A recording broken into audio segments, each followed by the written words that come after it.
Hello everyone, hope you're doing great. Welcome to my YouTube channel.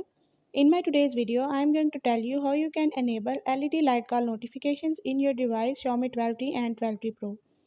So if you want to turn on LED light call notification in your device Xiaomi 12T and 12T Pro, you can do it by following a few steps which I'll be sharing with you in my today's video. But before that, hit the red subscribe button and the bell icon so you are the first one to know when I upload anything new. Now watch this video and you will learn how you can enable LED light call notification in your device.